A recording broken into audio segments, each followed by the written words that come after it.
There we go, one of the famous troubled openings. Yeah, it's a nice tight cork, isn't it? There we go.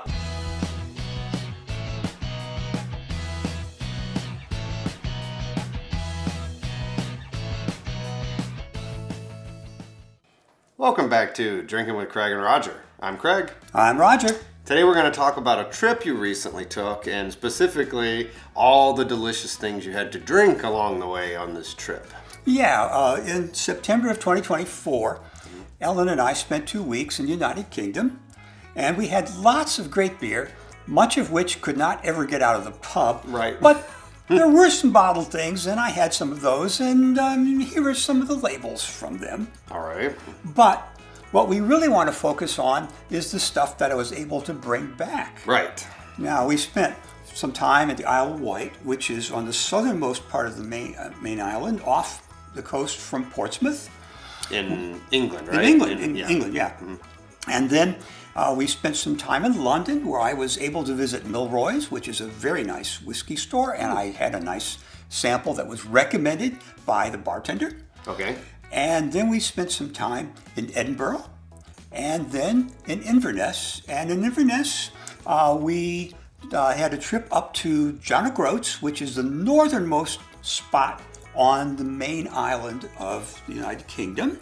And while we were there, we visited a distillery. Unfortunately, most of the distilleries we were able to get to were 2 years old, so they didn't really have any whiskey that they made there. Okay. They had other stuff. Yeah. In John O'Groats, it was the Eight Doors Distillery, and I was able to get this, which is, 7 Sons blended Scotch whiskey. It's 11 years old.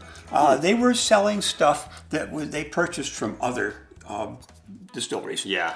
So I didn't get very much. Same thing that, the bourbon distilleries here in the U.S. do when they get off the ground, right? That's a lot it. of the times you'll source up until the point that your own distillate is the age to sell. Yeah, they if they're less than 3 years old, they just can't sell anything as a whiskey. They can do some other stuff. Legally there, right? That's yeah. right. So then we had a little trip on the Isle of Skye. Mm-hmm. Okay, and I in went Scotland. We're talking Scotland now. Oh yeah, we're in Scotland. Yeah, the Isle of Skye. John O'Groats was in Scotland. That's Yeah. That's north of England, right? Okay. Yeah. And so with the Isle of Skye distillery, they're 2 years old too. Mm-hmm. They're making whiskey, but it's sitting in barrels.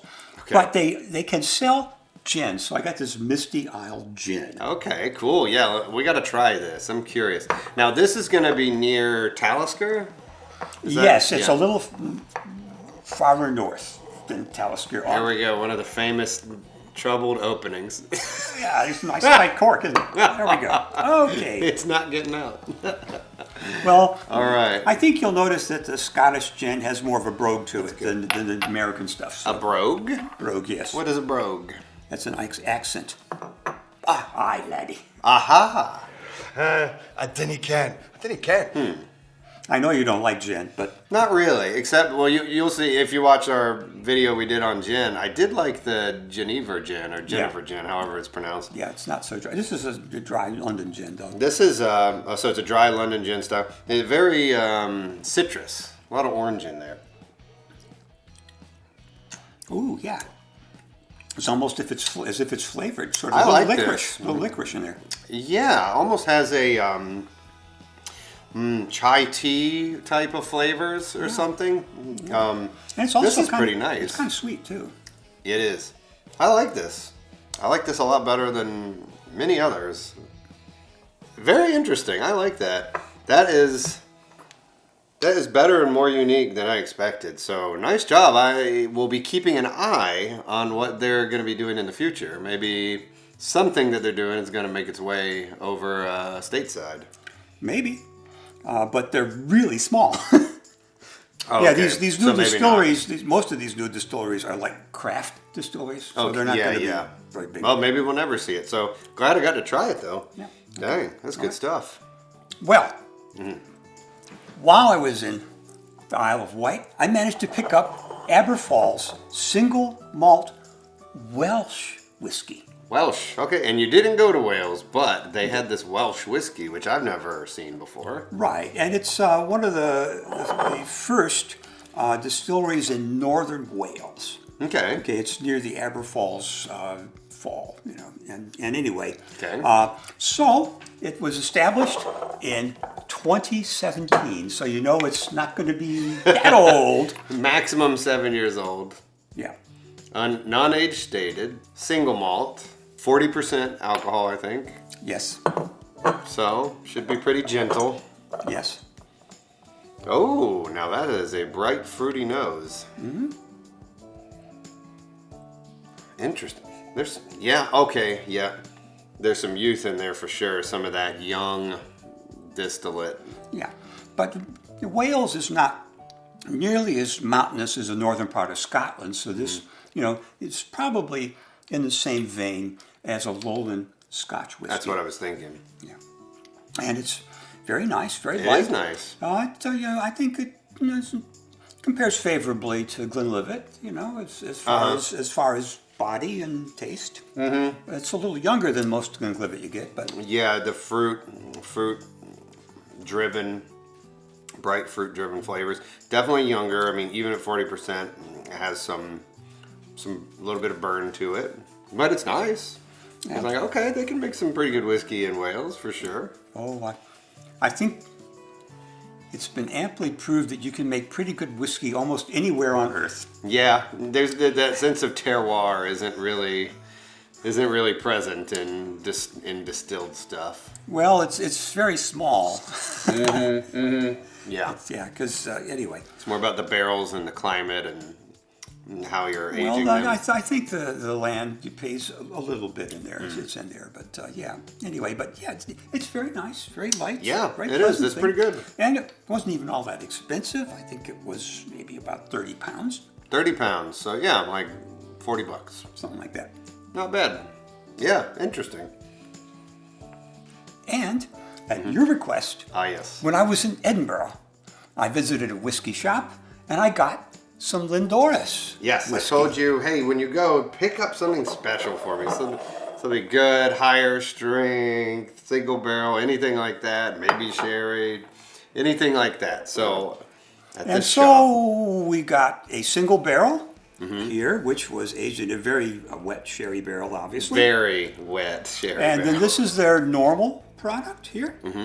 Lindoris claims its heritage back to 1494 when the monks in the abbey at Lindoris were doing some distilling. The abbey goes back even into the 12th century. They say that even William Wallace spent some time there. Oh, But the new distilling began in 2017. Yeah. And so these are 7 years old at best. at best, yeah. And they are not easy to come by in the States right now, I think. So I think we want to compare. Yeah. We teased this little taste. There we go again. Tight corks. We teased this little tasting in one of our most recent videos, the single barrel video, as we talked about the difference between a single barrel and a larger batch. So obviously this is a massive difference.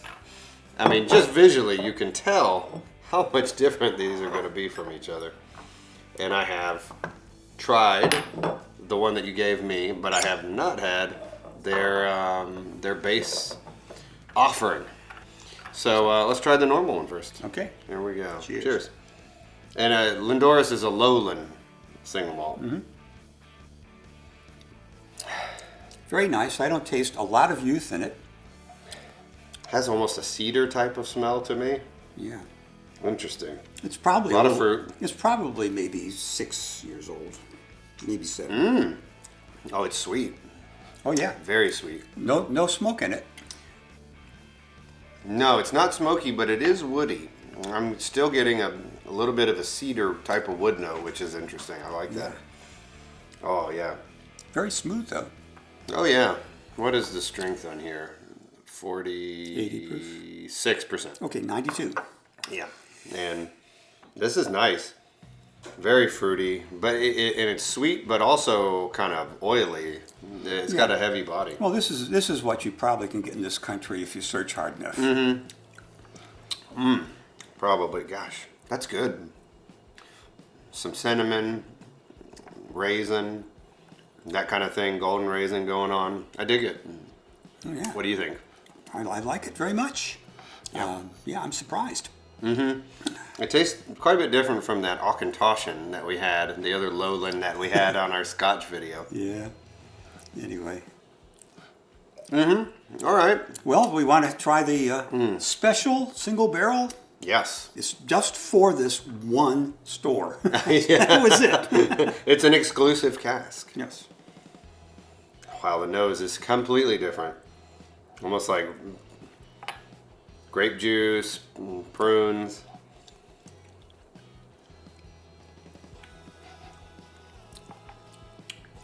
Yeah, it's a little bit more complicated, fuzzy nose to it. Yeah, it has a little bit more spice to it, and then a lot of that barrel, that sherry barrel type of note at the end. And I know from the other tastes I've had of it, it does really well with a little water. So I'm not gonna add a tiny bit of water to mine. Would you like something? We'll see what we think. Okay. I'm gonna give this a minute just to kind of settle in, but I figured, having only tasted this, I said, I bet you're not tasting a lot of their distillate, their signature line in there. But you're saying like you're actually tasting quite a bit of this in here. Oh yeah, what it tastes to me is like the single barrel has a little bit more fruit attached to the top of what's already there. It's a nice heightening of the combination of things, but it doesn't obliterate the original. No, I don't think so. I'm gonna give it. I think the water's had a little time to kind of intermingle now, and it also is gonna bring it a little closer to the same strength of the other one. Yeah. And man, yes, a profound grape, red grape smell to me. But I can still taste the barley in it, the grain, the husk of the barley in it, and in both of them. Mm-hmm. And it's sort of more prominent in the finish than it is while you're in the main body of it. Okay, yeah, it's a good one. Yeah, it's very nice. Oh, and it's just smelling better and better. Yeah, well, As it keeps kind of opening up. if our viewers are interested, these are our new glasses Yeah. that Craig got for us. Yeah. Drinking with Craig and Roger, Glencairn glasses. Yes. You have to. I don't think we'll ever open it up for anyone to buy like many of the bigger channels, but hey, we've got them. We're slowly branding everything. Well, if you want one of this, these, let us know. And if we get enough requests, we'll make some more. Sure. It's not going to happen, but go ahead. Very nice. And I don't have anything else that tastes like this. Very spiced fruit cake kind of flavors to me. Yeah. Very, very nice. Well, Yes, thank you for picking this up for me. you're very welcome. And let's move on. Yes. I thought I was done after Lindoris, but when I went to the airport to return at Heathrow, I went to the duty-free shop and I got Smokehead, Okay. which is a single malt Islay whiskey, especially noted for its smoky character, which is a Yes. lot of Islay whiskeys, and it is only available in duty-free shops. Okay. The travel that's it. exclusive. So let's move on Yes. and let's taste it, but let's compare it to another Islay whiskey, which is a little better known. Yeah. This one, Smokehead, there is no distillery called Smokehead. Yeah. This is merchant bottling. Yeah. Okay, but it's a single. Okay, and let's try it against some Lagavulin. All right. I don't know how well they're going to compare, but I'm happy for any excuse to drink Lagavulin 16 or any of the Lagavulins. All right, well, let's do it. Let's pour them. And Yep. then- Okay. So we've got some differences here. The Smokehead is 40%. The Lagavulin is 43. Smokehead has no age statement. Lagavulin has a 16-year age statement. So, definitely definitely on paper, this Lagavulin might be a little bit better. It do you is remember how not- much the Smokehead cost? Oh, I think it was around 40 pounds. Okay, so yeah, it's definitely like about half the price of. But I don't notice Lagavulin. any difference in the color between the two. Right. Well, that probably means that the Lagavulin was not in bourbon barrels because it would have picked up more charcoal coloring over that much time. Also, it doesn't say no artificial coloring, so this could definitely be artificially colored in the Smokehead. Also, Okay. potentially. All right. Well, the Smokehead. All right. I smell smoke, but I smell a lot of caramel. Sweet. Yeah. Caramel pancake syrup is, Oh, yeah.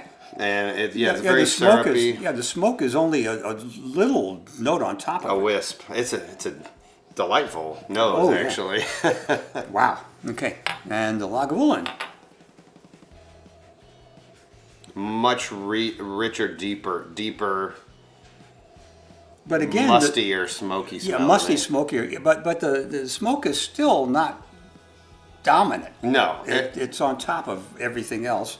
and the age has something to do with that, I think, because as the whiskey ages in the barrel, the smoke, the peat element starts to dissipate over time. So with those Islay whiskeys, the younger you get them, the stronger the smoke is. All right, let's try the Smokehead. Okay.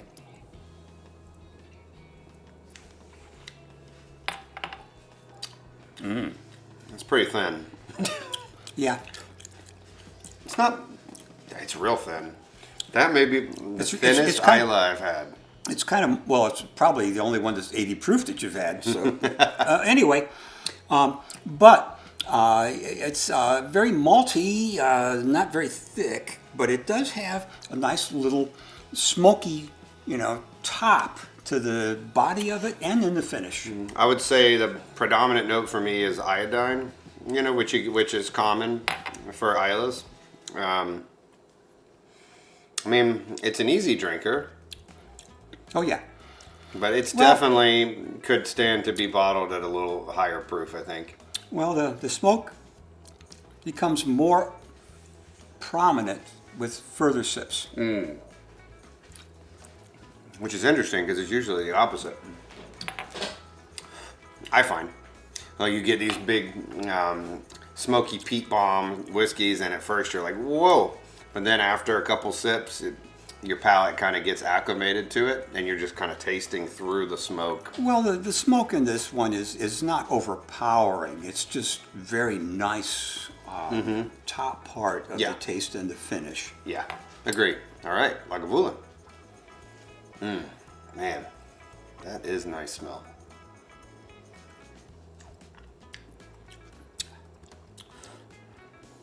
There's a lot more going on there, and boy, the finish is much longer. Oh, yeah. It's a much more malty, long finish, but the smokiness is not much greater. I don't know. I disagree. Well, we'll have to try another sip, but Yeah. I'm just saying it It's pretty. See, the thing about it is with this, the finish is lingering for a long time, and that whole finish is smoke, and I can taste it as I'm breathing out and talking and everything. This is delivering what I'm hoping for when I get an Islay Scotch. Well, I'm pretty sure that the Smokehead is not Ardbeg or Lafroig in a younger. No, I don't think so. It's possible it's Lagavulin at 8 years. I think. Anyway, Well, this 'Cause is like how noticed- many was it? Like 9 distilleries, 9 or 10 on Islay. Yeah, maybe? and I don't know how many merchants are buying whiskey from these distilleries and bottling them separately. So. Yeah, they're making a lot. And you got Bunnahabhain, which doesn't use, on most of their stuff, they don't use any peat. That's right. Yeah. Well, peat used to be not very popular, but it's gaining popularity these days. It'll sure. probably wane again too, but whatever. Man, yeah, the Lagavulin spanks it, in my opinion. Let me go back to the Smokehead, though.